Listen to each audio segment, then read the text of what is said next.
sono dari Tangerang, asalnya Buddha. Haleluya. Haleluya.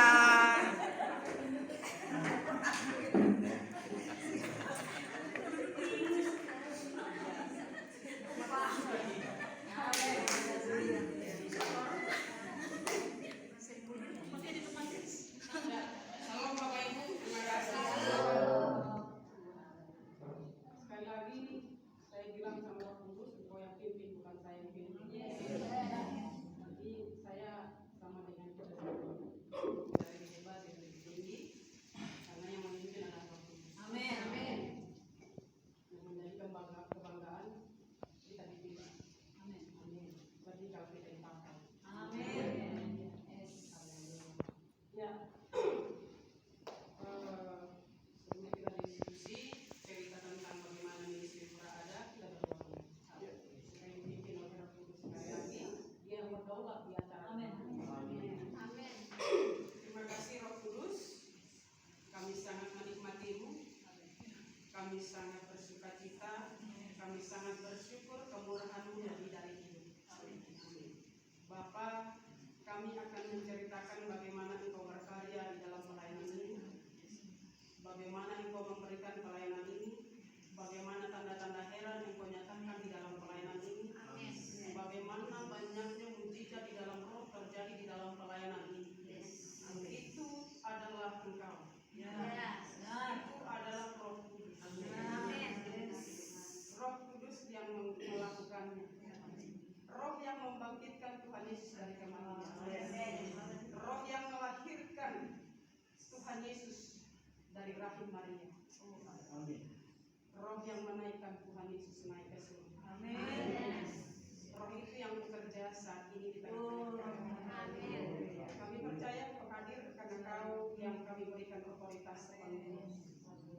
Segala kuasa kegelapan sekali lagi kami sudah singkirkan di dalam nama Tuhan. Terima kasih Tuhan. Urapi kami semua. Di dalam pelayanan ini, di dalam diskusi ini, nama-Mu ditinggikan. Kami semua memandang kepada-Mu. Kami menyadari betapa dahsyatnya Engkau. Luar biasanya Engkau. Ini kesaksian hidup kami ada di sini.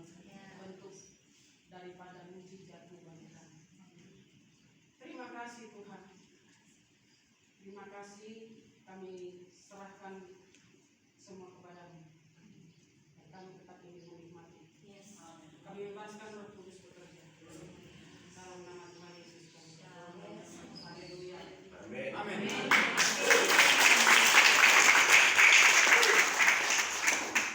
Iya, jadi banyak yang bertanya-tanya kenapa kita bisa ada di sini. Bagaimana ceritanya? Saya juga bingung bagaimana ceritanya. Karena terbatas kata-kata kita untuk menceritakan perbuatan Roh Kudus yang begitu dahsyat dalam hidup kita. Ministry tanpa disadari, tanpa kita mengerti, tiba-tiba kita udah 1 tahun. Kita live itu sekitar mulai Mei atau Juni kalau nggak salah ya. Itu juga tidak diprogram. Tapi sebelum ke sana saya menceritakan bagaimana ministry berdiri.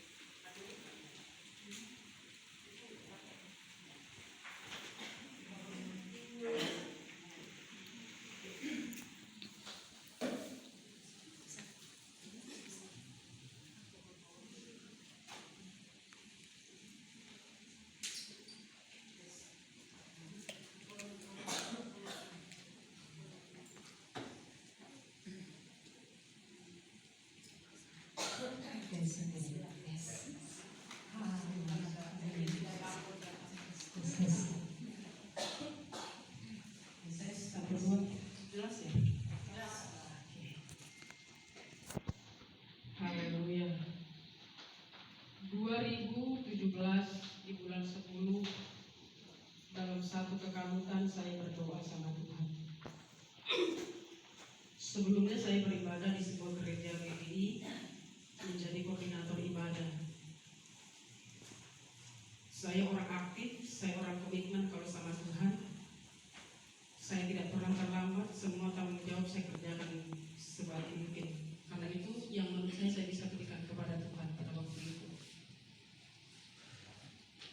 Tapi dalam perjalanan pelayanan itu,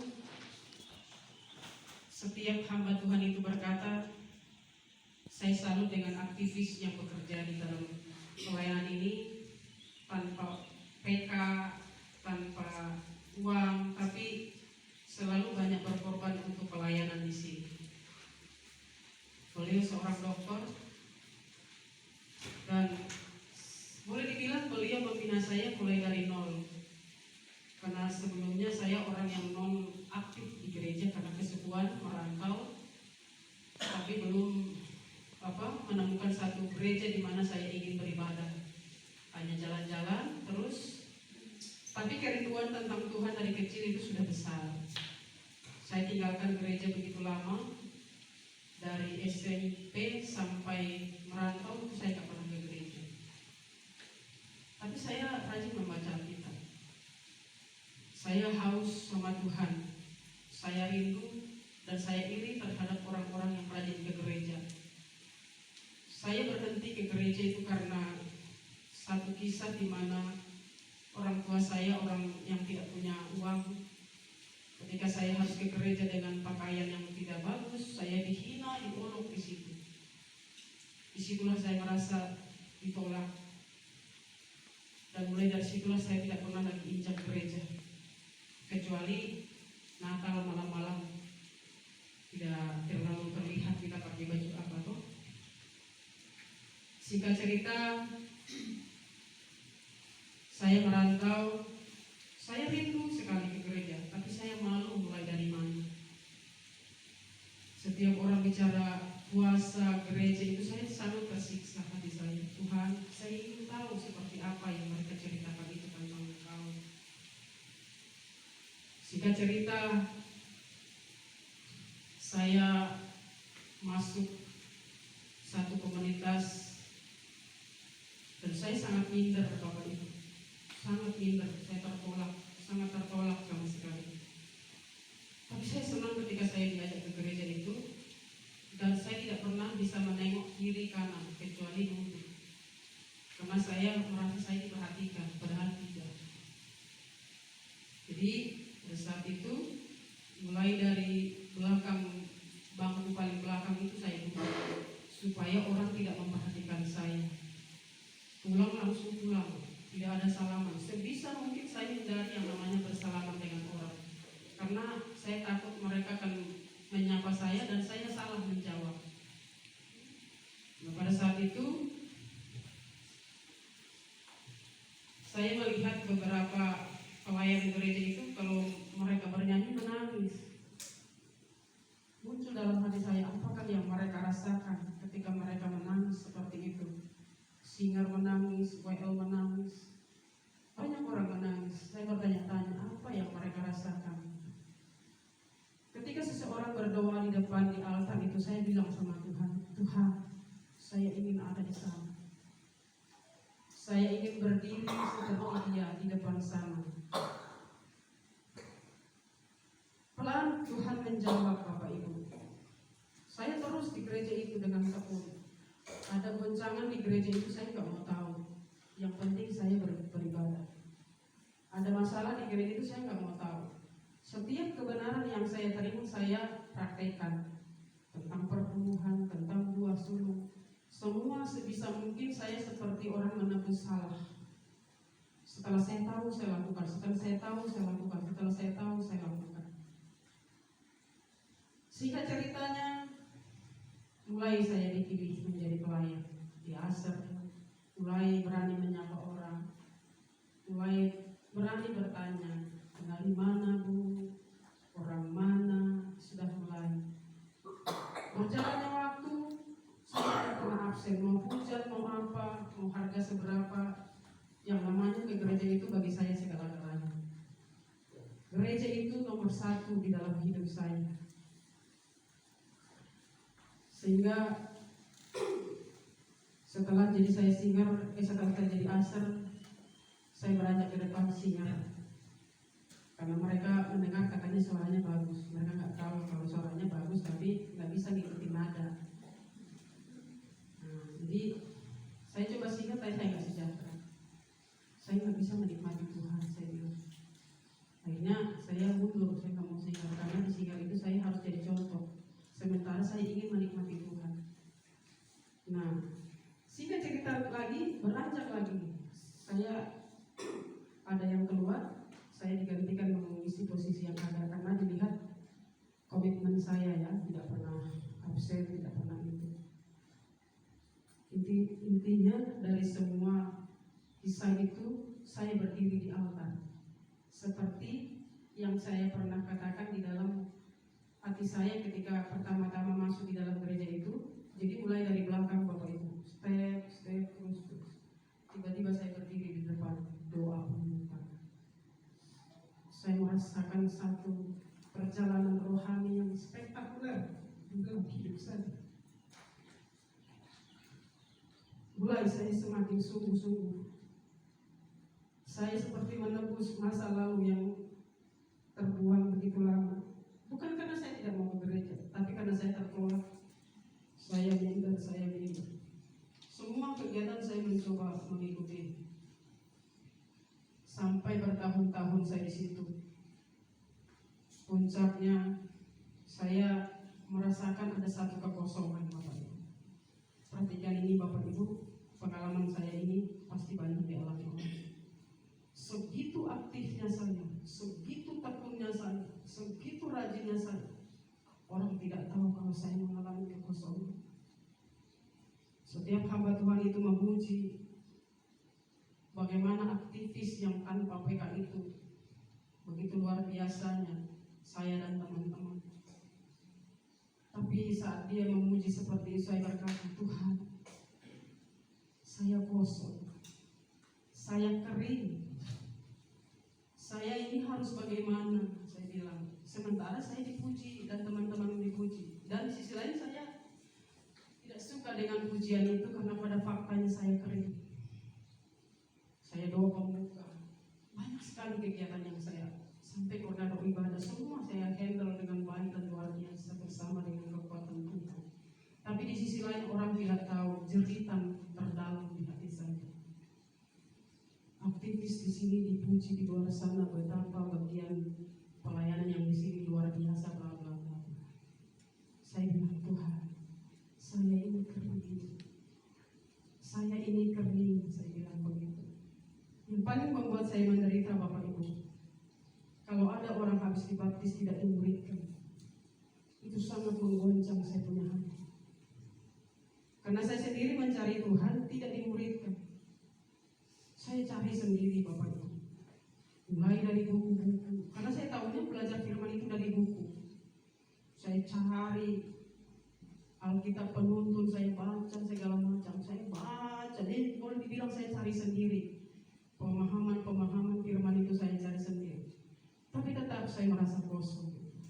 Nah ketika ada orang habis dibaptis Bapak Ibu, habis dibaptis terus udah begitu saja, ibadah hari Minggu saja tanpa memuritan, itu membuat saya menderita.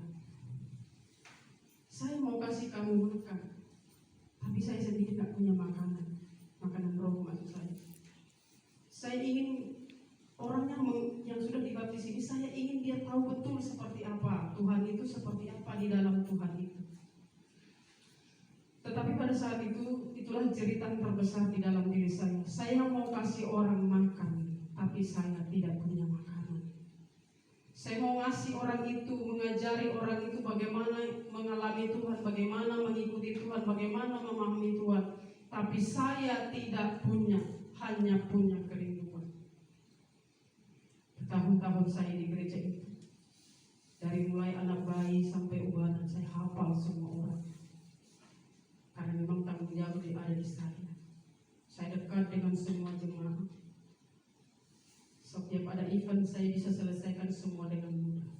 Dalam arti ada kendala tapi tidak menjadi sesuatu yang menodai, menjadi seni aja ketika ada masalah sedikit. Dan itu puji Tuhan bertahun-tahun berjalan begitu Bapak Ibu. 2017 di bulan 10 saya tidak berdoa secara seperti orang pujian penyembahan dulu baru berdoa. Saya hanya mencoba kegundahan di dalam hati saya itu. Saya duduk di depan TV tapi tidak nonton TV, hanya posisi saya di depan TV. Saya menunduk berdoa, Tuhan, seperti apakah saya nanti? Bagaimana saya ini? Tuhan kasih saya firman 1 Korintus 2 ayat 9, Bapak Ibu. Kalau ada yang bisa baca ayat itu. Saya tidak mengerti. Selama ini saya pikir firman itu berbicara berkat, berbicara lahiriah. Karena kalau kita lihat orang yang punya pergumulan, terus ada jawaban, suka pakai ayat itu. 2 ayat 9. 1 Korintus 2 ayat 9. Tetapi seperti ada tertulis, apa yang tidak pernah dilihat oleh mata dan tidak pernah didengar oleh telinga dan yang tidak pernah timbul di dalam hati manusia, semua yang disediakan Allah untuk mereka yang mengasihi. Iya. Amin. Saya berpikir itu berkat, tapi pada saat itu saya tidak kekurangan uang, walau saya nggak banyak uang. Tapi intinya kalau mau bayar kontrakan saya ada, kalau mau makan saya ada. Tapi karena pemahaman firman saya yang terbatas, dan pada saat saya berdoa ayat itu tidak pernah saya hafal, Bapak Ibu. Hafal pada saat saya berdoa itu saja. Hafal pada saat saya berdoa pada saat itu, dan itu membekas sampai hari ini, sampai saya tidak mengerti. Tapi itulah awal dari ministry 100 Channel. Sekarang saya baru mengerti apa yang tidak pernah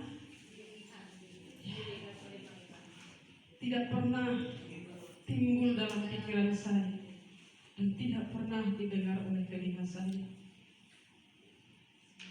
Satu goncangan yang membuat saya awalnya tidak mengerti bahwa itu jawaban doa, Bapak Ibu.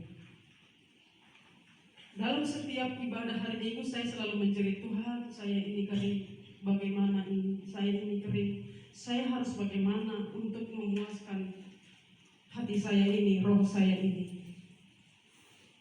Tuhan tidak menjawab seperti yang kita harapkan. Saya digoncang sampai saya merasakan seperti ada di neraka di dalam gereja itu. Artinya gak betah saya. Kalau ketemu hari Minggu saya sudah tersiksa, Bapak Ibu. Tapi tahun-tahun sebelumnya saya sangat mencintai yang namanya hari Minggu, karena saya akan ke gereja. Tetapi pada hari-hari itu saya sangat menderita ketika ketemu hari Minggu. Roh saya ingin ke gereja, tapi di gereja itu saya merasakan satu penderitaan yang kamu harus keluar dari sini. Kamu harus keluar dari sini. Saya mencintai gereja itu karena saya dari nol ada di situ. Sekali lagi, pindah gereja nggak salah kalau memang itu jawaban doa. Makanya jangan kita menghakimi orang yang pindah gereja. Saya sekelas aktivis, Bapak Ibu. Kira-kira tidak ada angin, tidak ada badai. Itu hanya pergulatan saya dengan Roh Kudus.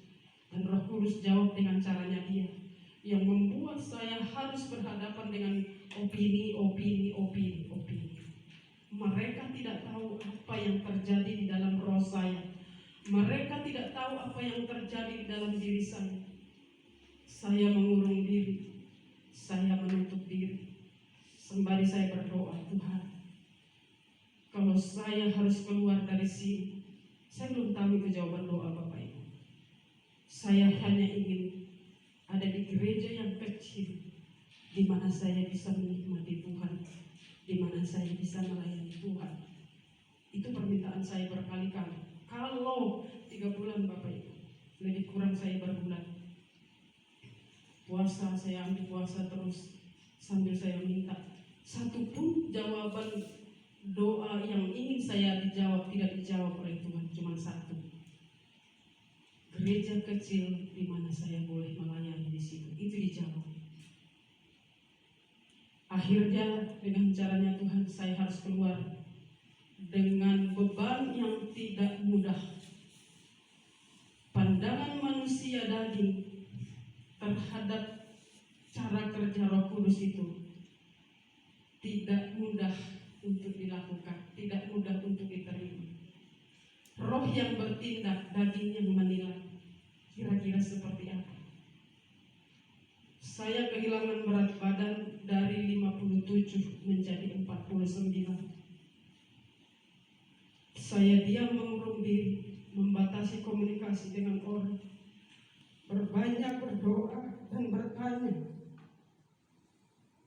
Sampai ada 2 orang berkata ketika mereka mendoakan saya, Tuhan hanya bilang sama saya, kamu akan dipakai luar biasa.